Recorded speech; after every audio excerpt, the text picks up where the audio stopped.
We're back. It's your mom, friends. I'm Chrissy. And I'm Jess. And on today's episode, we are talking about sleep training and how it can feel overwhelming, emotional, and honestly, a little intimidating.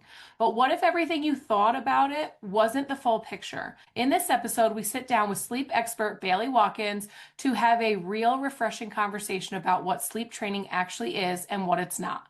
We break down common misconceptions, the pressure moms often feel, and how to approach your child's sleep in a way that feels aligned, gentle, and sustainable for your family. If you've ever felt torn, confused, or even judged when it comes to sleep training, this episode will feel like a deep exhale. And I'd like to know that Bailey found us by typing in ChatGPT to come up with Mom Podcast. And we had 26 Instagram followers. We have 18 episodes, and I would like to say we have over 500 downloads. But like, how crazy! I feel like you were meant to come on our Yeah. podcast. One of our listeners needs you and needs to hear this, and you were connected to us for a reason. So thank you for finding us. And would you introduce yourself to us? Tell us a little bit about who you are, what you do, how you got into this sleep consultant world.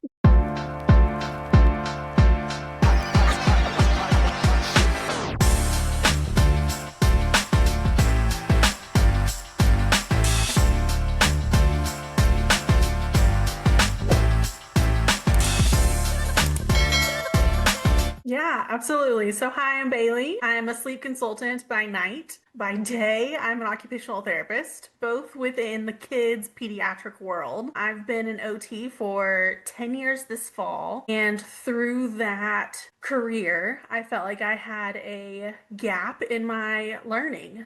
And I felt like I wasn't able to help families to my fullest capacity when it was came to sleep. And so I sought out becoming a sleep consultant. I had been following Sleepwise Consulting since before I became an OT. I knew a speech language pathologist that was in their company when I was a therapy tech. And I just kind of followed them almost from their conception because they are now 12 years old. There are 60 plus consultants across the United States, and I'm one of them. And it's really cool. It's very full circle. And it's just been such a joy to, one, learn something new, and then two, serve families. I've already served 15 families in my short stint of becoming a sleep consultant, and I have loved it. It's been really rewarding and also challenging. Um, That's awesome. Well, thank you. Yeah. So when you say you serve, tell us how you're serving families. What are you doing with them? So I'm helping them sleep train their kids. We are certified as pediatric sleep consultants from birth to 7 years of age.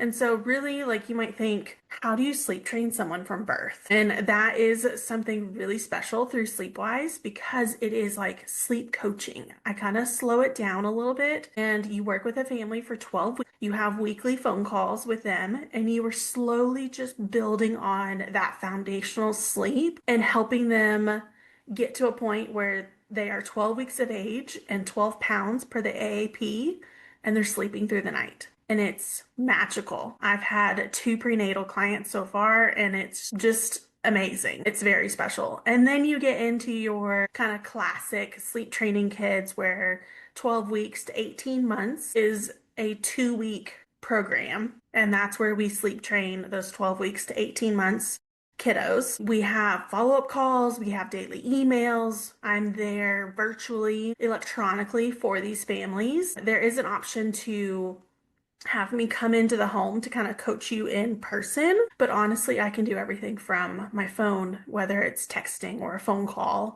Or I FaceTimed a family while I was watching their baby monitor on night one. From there, from 18 months to about 7 years, is our toddler and school age program.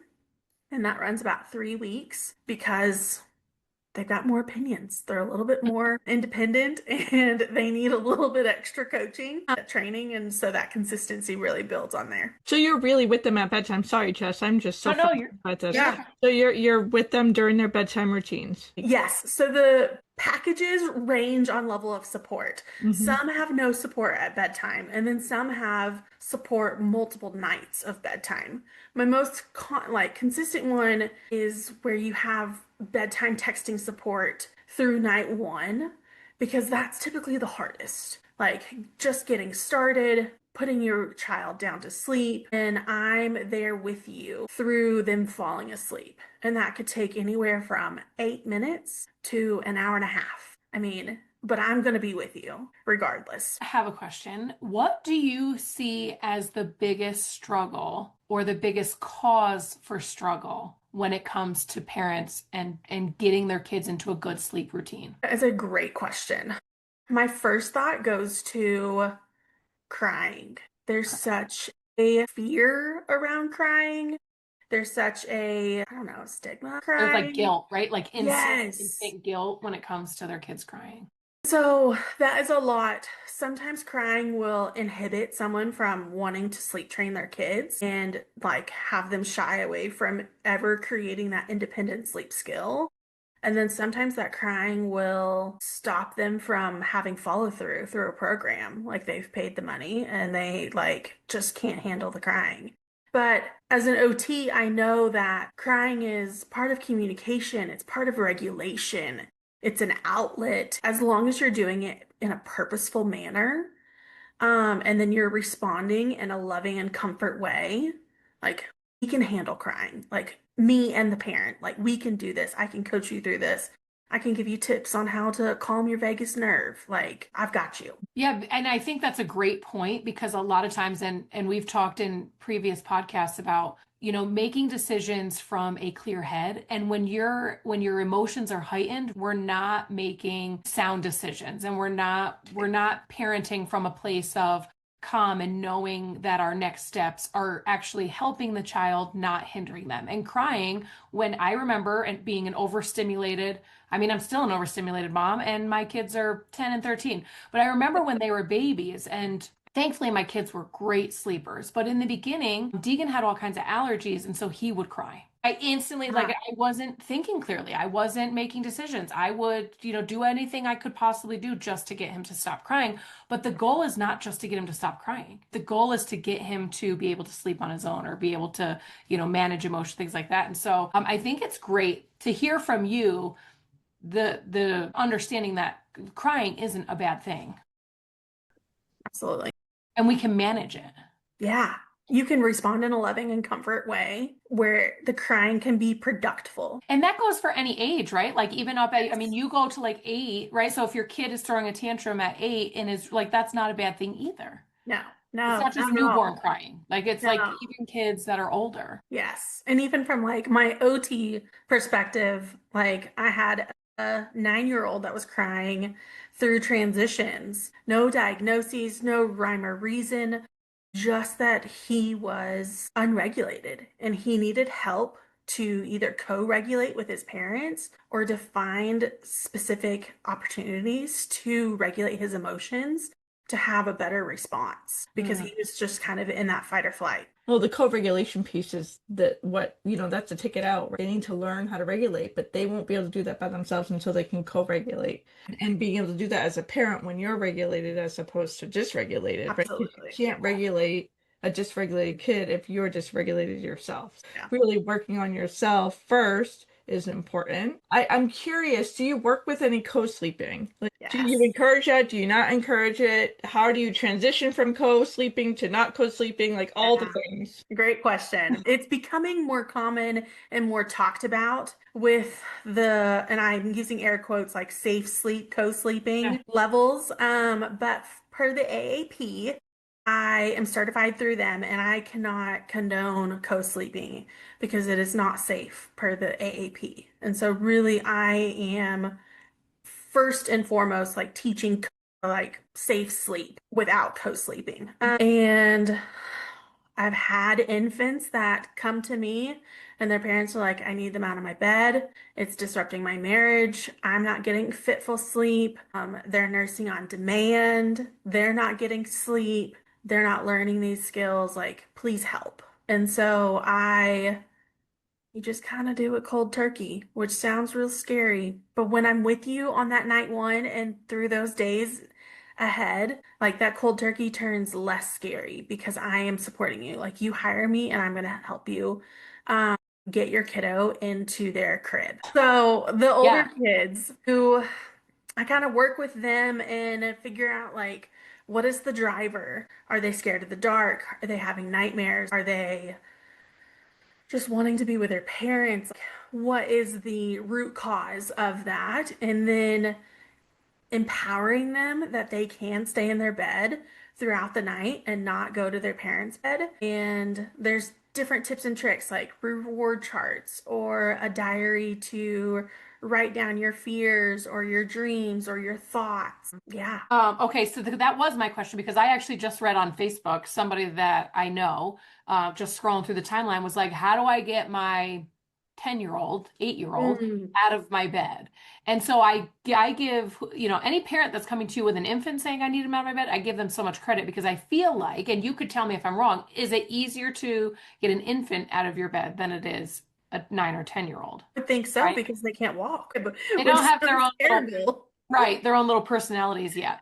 Yeah. But I love how you said empower them and like essentially journaling, like teaching kids from a young age to be able to write down their thoughts and understand their thoughts. I talk with my kids all the time, like your feelings aren't facts.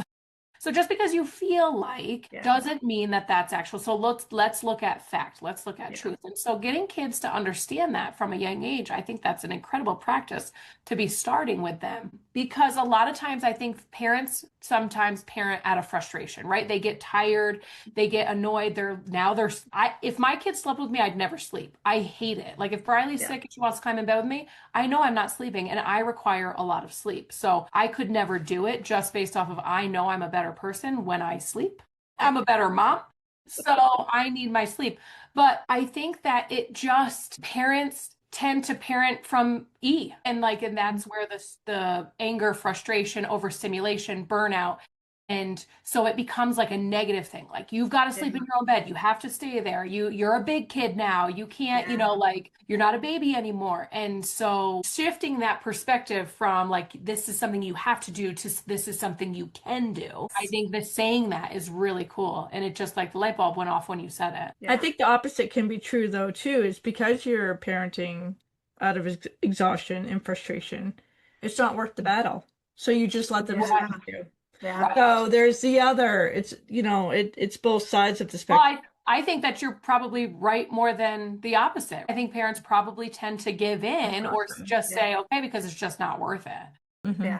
You Yeah. know, that saying, pick your battles. And I would say, as a parent who does like her sleep and does not like to share a bed with anybody, my battle was always sleep. I would always pick that battle, but I wouldn't have the food battle. Like that's a battle Right. I don't have. So, everybody has their own choices. So, what are some of your biggest tips for parents who are going through this, would you say? Let's start with babies.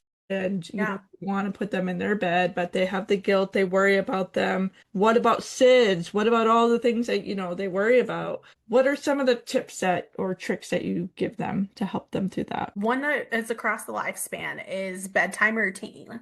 I Mhm. think that is like my biggest positive, my biggest educator, is that bedtime routine. For your infants, it's moving the feed first away from bedtime. And so you're combating against that drowsiness and you're building those independent sleep skills.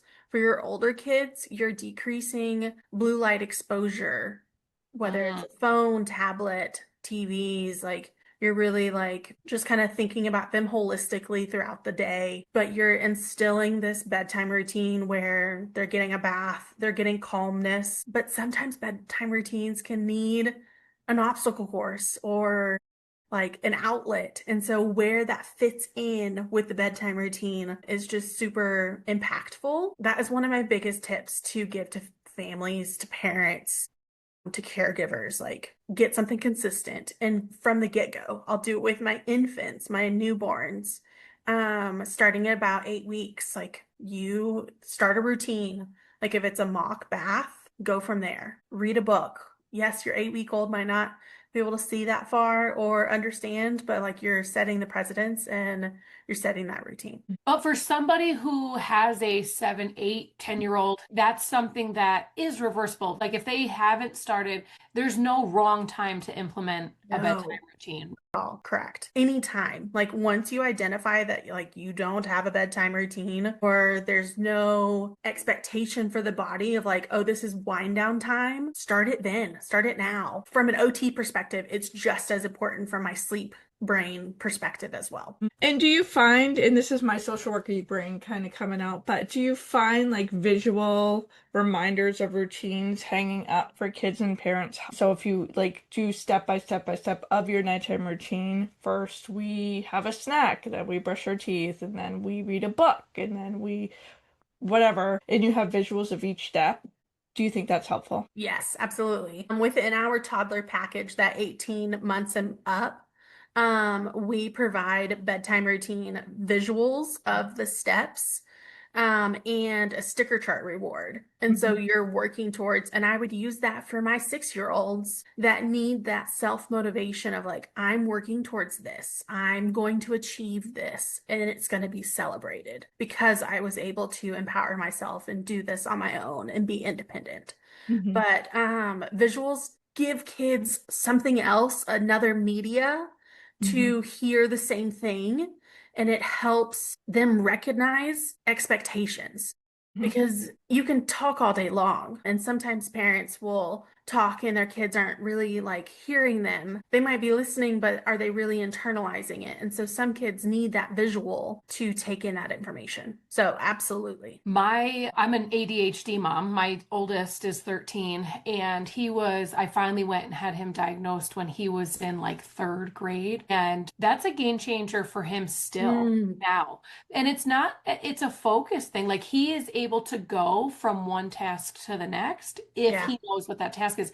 If I tell him, okay, I want you to go upstairs, get your pajamas on, brush your teeth, get your book out, right? He's so stuck on that first one he has no idea what I said those next three tasks. And so then it turns into like an aggravation thing. He'll be like wandering around upstairs. I'm like, dude, what are you doing? He's like, well, I got my jammies on. I'm like, well, did you get like, what about the next step? He's like, what are you talking about? Because he can only focus yeah, on one thing yeah, at a time. So he uses charts and timers. He's 13. And I said, I don't care if you're 25 using charts and timers. If you know that you work best in that way, then it's a tool. And so I absolutely. think I didn't know that, right? Before I had him went and was like, okay, he's not just a little boy who, isn't paying attention or doesn't care or is just, Yeah, crazy wild. Like there's literally something and I can help him.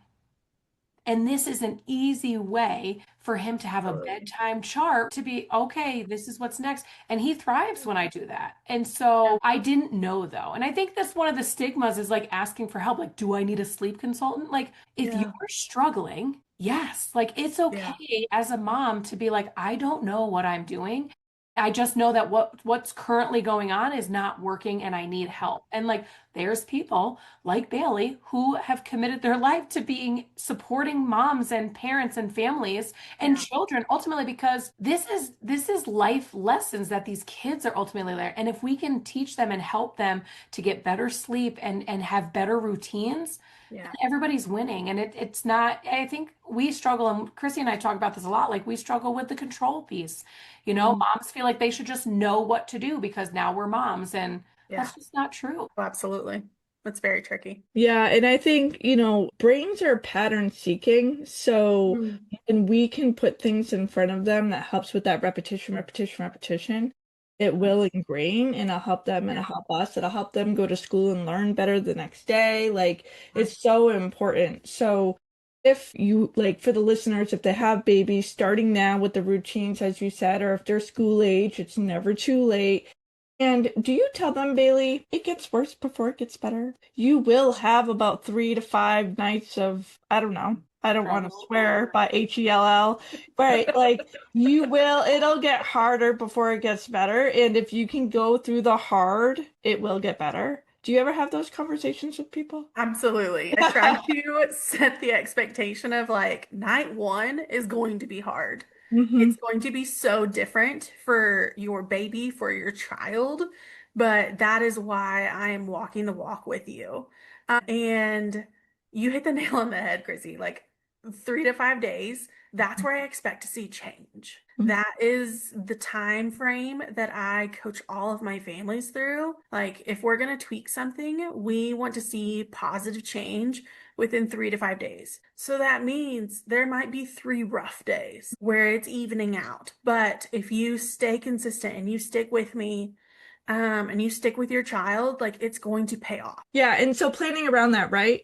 If you're Yeah. off for the weekend, let's do the hard days on the weekend. Or Yes. if your kids are in school, let's wait for a school vacation to start this Yes. training. Like, let's Yeah. be thoughtful about it. Let's set ourselves up for success because it's going to be hard. Yes. So let's do a little bit of planning around it to make sure that we can get through the hard, right? I think Absolutely. that's important. Yes. And then know that like you don't have to stay 7 days in the hard or 2 weeks in the hard and just be sinking. Like, I want, if you're doing it right and you're treating the situation holistically, like you should see positive change within 3 to 5 days. And if you don't, reach out, like ask a friend, ask me, let's figure this out together and see what tweaks need to be made. Yeah, I wrote down trust the process because I feel like, we struggle with when we come up to a roadblock or we come up to, that first sign of adversity or struggle. And it's like, oh, we must be doing something wrong. So then we're going to go scour the internet and find the next thing that we're going to try because at the Mhm. first sight of hard, we must be, we didn't pick the right thing to do. And so I'm going to try something else or I'm going to revert back to my old ways. But ultimately, really trusting the process and knowing that hard doesn't mean bad. You've Mhm. made a choice that ultimately, once we get to the other side, it can be a beautiful situation. And then we're learning and growing because of it. And that's a good Yeah. thing. And so, just trusting you, trusting the process and knowing, being confident in the decision you made. I want my kids to have better sleep routines, better evening routines. And even if it's hard, I'm going to stick with it Yeah. Absolutely. because our behavior models what our kids ultimately Yeah. are watching. Absolutely. And I do believe too, and I think we've talked about this before, and you probably know this, Bailey, from your work, but it takes over 2,000 times to practice a skill before it becomes habit. Yes. 2,000 times. So like how many times do I have to tell you to pick up your clothes and put them in the hamper? Over 2,000 times. It's Seriously. the actual. Right? That's just an example. But Yeah. so the same holds true for us too. So Yeah. we need to like understand that process. It's not going to be easy overnight. It's going to be hard and it will get better. Mm. Yeah. Yeah, I think that this is something that I like I said, I literally was scrolling Facebook and I was like, I'm gonna send her the link to this episode because a lot of people do, and it becomes it just becomes a habit. It becomes routine. The kids are in their bed. It's a part of their life, and ultimately, then you have school age kids that you're trying to get out of your beds, and it is a difficult process, but it's not impossible. And I No. think it's so refreshing hearing you chat like you're going to have a couple of hard days, Yeah. and but ultimately it is something that is achievable. You just have to be in the right mindset to be able to, okay, and even asking for help.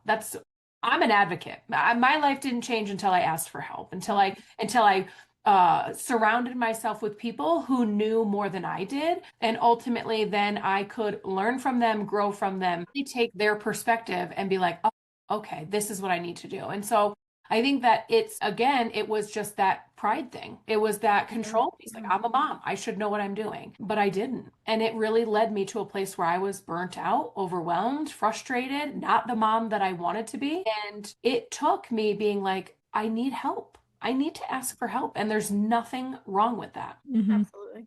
For sure. They don't come with the handbook. Yeah. I mean, I wish they did, but they don't. And then even if you have more than one and no two children are the same, Yeah. you get two very different temperaments, very different personalities, right? So Yeah.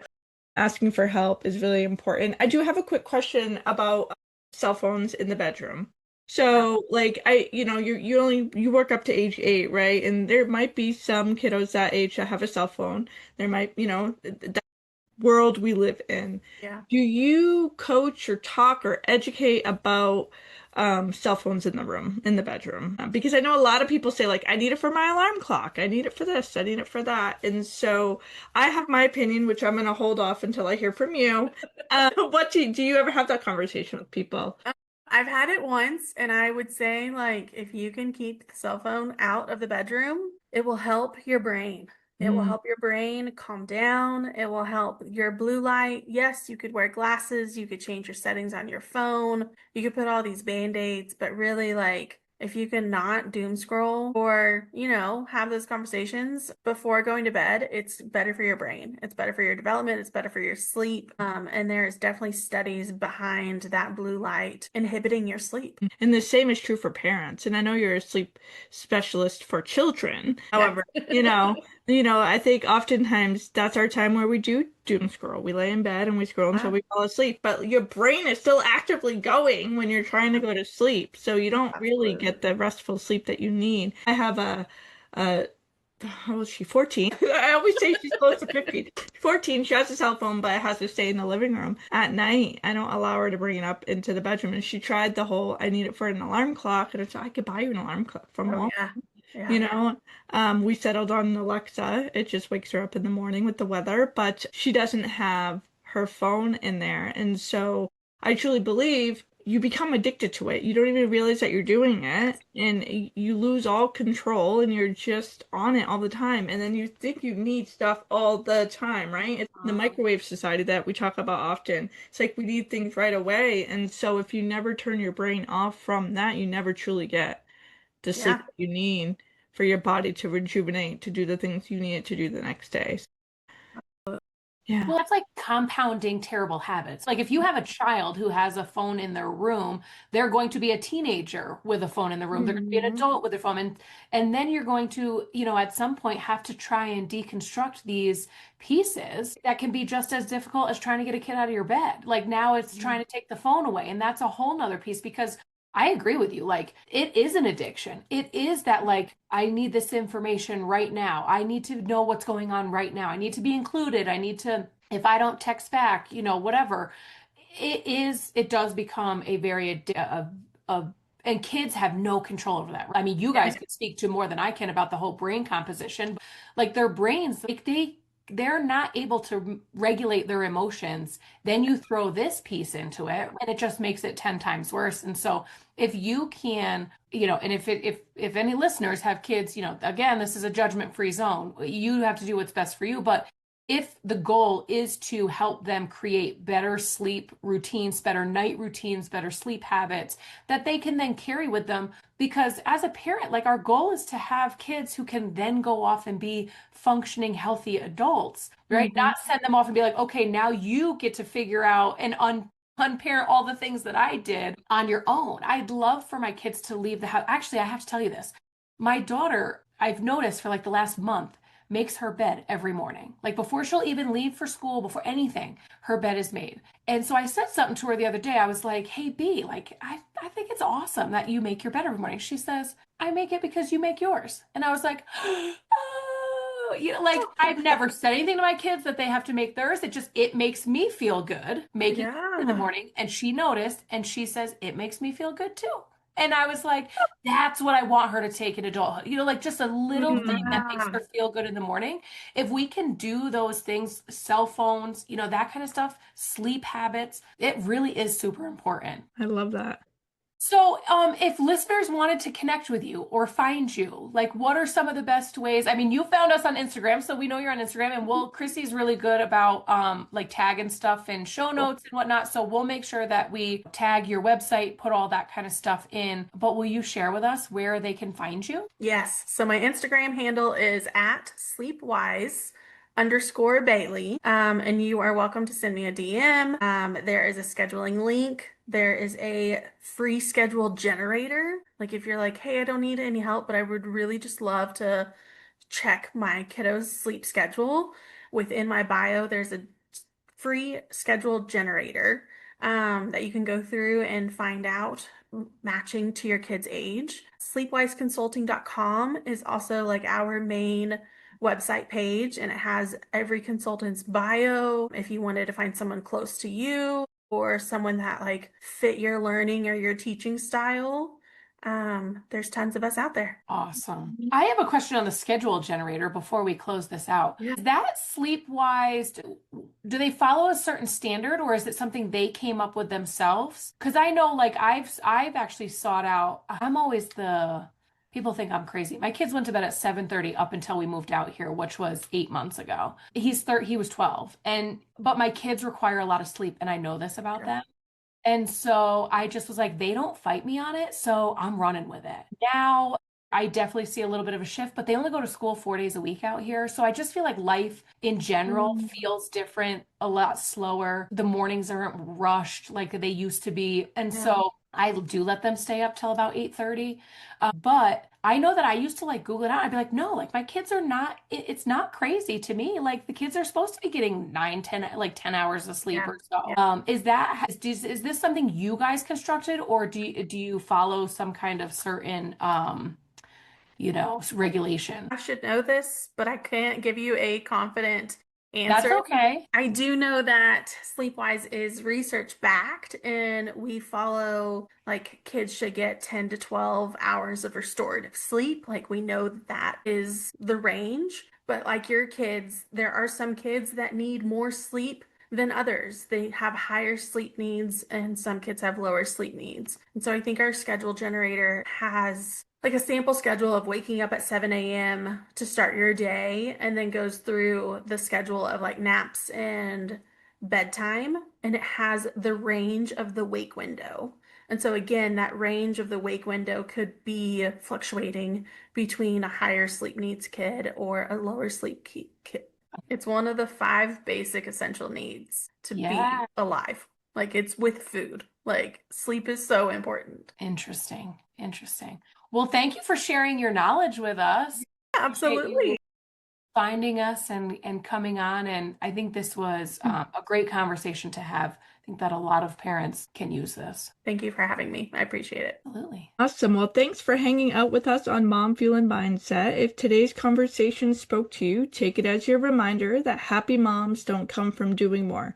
They come from choosing themselves and owning their growth. And if you loved this episode, please be sure to subscribe, leave a review, and share it with another mom who needs a little fuel and a mindset shift today. Until next time, keep showing up for yourself, keep growing forward, and remember, happy moms own their growth. See you soon.